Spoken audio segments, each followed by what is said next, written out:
Hi, my name is Wandin Zimande, the founder of Loxion Kulca, and today we're actually here to celebrate 20 years of Loxion Kulca, but more importantly we're here to have a discussion around disruption and how Loxion Kulca has disrupted not only the fashion industry but also just township state of mind. Before Nike and Adidas owned the soul of the South African township, a brand born from the boot of a car and 17 rand and 50 cents worth of wool did something those companies never could. It made the location, the Loxion, something to be proud of, and it wore it on the chest of every artist, every DJ, and every young black South African who was trying to figure out who they were in a country that had only recently decided they mattered. The two men behind it were Wandi and Sashoba. Next guests once spent their last 20 bucks to buy material to start what is now one of the biggest local clothing brands in the country, Loxion Kulca. Please welcome onto the show, Wandi Lenzimandi and Sachaba Mukhali. I met Sachaba at school. We were classmates. I remember we were so competitive that at first we never liked each other. So meeting Wandi was seeing who I was from another lens. We were very athletic, we were very academic. We both liked girls, but we also loved music. We had a very interesting trade-off in the sense that he grew up in Lusaka, Zambia, and they were exposed to a lot of international culture. So when he came to South Africa in 1992, with everyone that grew up in exile, he introduced me to something that I was never exposed to, which was hip-hop. Wandi was born at Baragwanath Hospital and raised across Soweto, in Zola, Mdeni, and Rockville. Sashoba had grown up in exile in Lusaka, Zambia, where he absorbed multiple cultures from a young age. They met in Johannesburg, and their friendship was built on a shared hunger, conscious music, hip-hop, and a deep irritation at the fact that the brands they loved most were all from somewhere else. They could not afford Fubu. They could not afford Kalkoni. So in 1998, they asked their aunts and grandmothers to crochet hats for them, and that single ball of wool, costing 17 rand and 50 cents, became the origin of one of the most important brands this country has ever produced. They called their first company Nubia, drawn to the history of ancient Nubian kingdoms that had conquered and shaped Egypt. The name reflected what they were chasing, a black identity that came with power and self-determination. By 1999, they had registered the brand Loxion Kulca, Loxion being the South African township word for location, and they joined forces with clothing franchisor Brian Abrahams, who gave them their first real lifeline, a phone and a desk, and a loan that helped them formalize what they had started. I think some of the industries that we spoke of, no doubt there was music, was film, there was fashion. But fashion wasn't a big thing until I met Brian, if you remember. Yeah. Look, meeting Brian was the difference between talking about the idea and realizing it. I met Brian Abrams by chance. He was just this rude guy, but I liked him because he looked like a gangster. Big fat cigar, and I said, Kuluma. And I liked him, and he said I must come see him the next day actually, at his office because he was looking for a salesman.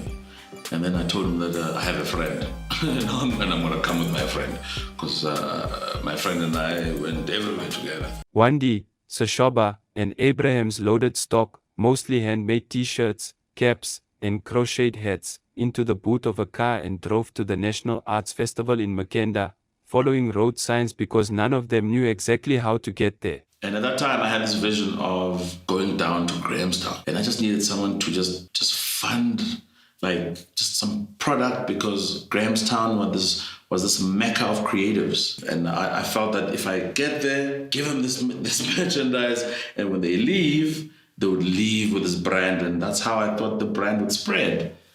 And it was a crazy idea, and that's exactly what we did. Brian, 40 grand. Right. Get stock. Take half of that stock, gets into a boot, right? And RS, it was a conquest. And then he says, here's money. You said you're gonna sell. Use this money. Use the money to come fucking back. Brian gave us not only belief, but he was the first person to really trust and believe in our madness. Their first celebrity customer was comedian David Cow, who started wearing the brand on the circuit. From there, the brand was picked up by Fat Joe, who wore it on his television show, and then YFM got hold of it. YFM was the frequency. It was the radio station that translated township South Africa into a mainstream cultural signal, and in the early 2000s it was the most influential youth platform in the country. With the brand that dressed that entire movement, the Yonakiona movement, everything that we did ended up on YFM, and that's what gave us credibility. And it was like almost like a cousin brand, because we stood for exactly the same thing, which was about creating an identity for young people and giving them a voice. DJ Kabzilla was one of the biggest radio personalities of the era, and he wore Loxion Kulca. TKZ wore it, Zola wore it, Oskido wore it. On the hip-hop side, it was artists like Pro Kid, Double HP, Mischief, and Squatter Camp who were rocking the brand long before the Kwaito wave adopted it fully. The hip-hop group H2O recorded a line that says, Well, geputi mini kamangingu nandi, I'm Loxion Kulca like Kushaba Nwandi. if you know Kuba Loxion Kulca like Sashaba and Wandi, meaning they wanted to be like the founders of the brand, wearing it as a symbol of who they aspired to be. That is not advertising. That is culture making itself. Between 2001 and 2004, the brand ran a design competition called Loxion Passion Fashion in Soweto every month, showcasing young designers from across Gauteng. The overall winner earned a spot at South African Fashion Week. The brand was actively investing in the next generation while it was still defining itself. I personally grew up during the absolute peak of this. In primary school, I had Loxion Kulca soccer boots. They were the first of their kind. I played with them for a solid year, and I loved them so much, and so did my friends, that the following year I went back and bought another pair, along with a Loxion Kulca soccer ball. The first pair of Nike and Loxion Kulca, Nike and dance. I love that so much, and I actually struggled to let it go.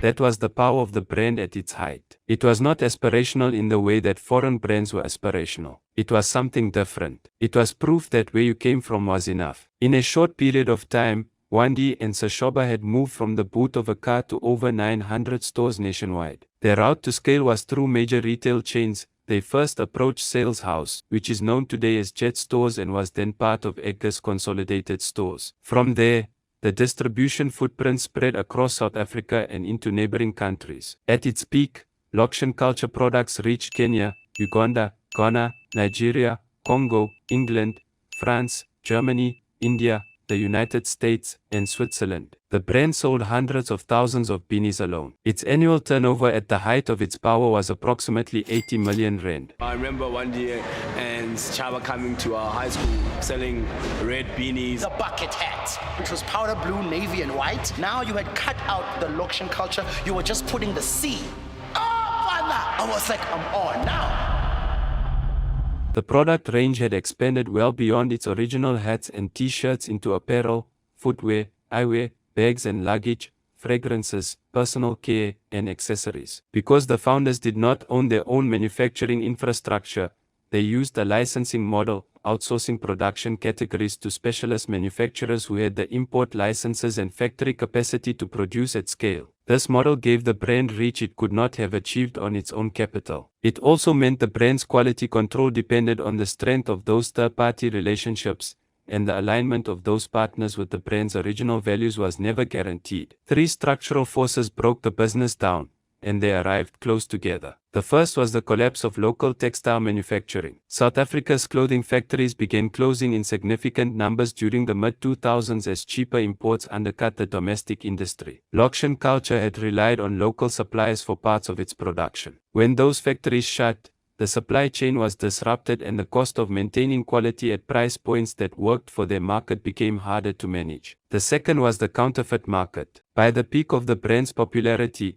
Wandi has stated publicly that between 60 and 70% of what was on the market carrying the Loxion Kulca name was fake. I mean, for example, if you take the beanie. Oh my God. Piracy. Yeah. Piracy was I think in my opinion, when the beanie hit the streets, it slowed down sales tremendously. Then you found hundreds of thousands rand worth of, I'll say with Loxion Kulca in general, with all the fake on the streets. It was detrimental to our business. It was millions, eh? Yes, millions. You would know.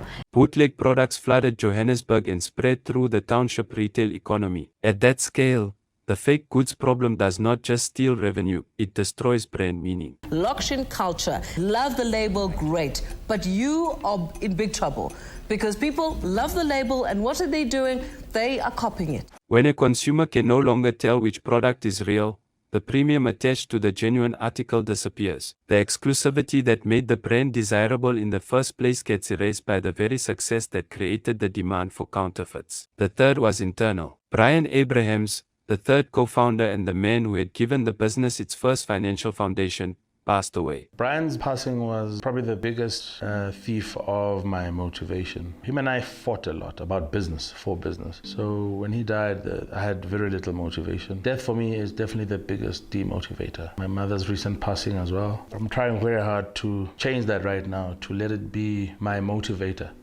But his passing changes everything. It changes everything in the sense that most of the people that we worked with all of a sudden have got less trust in our operations because all of a sudden we're too black now and there's no white person.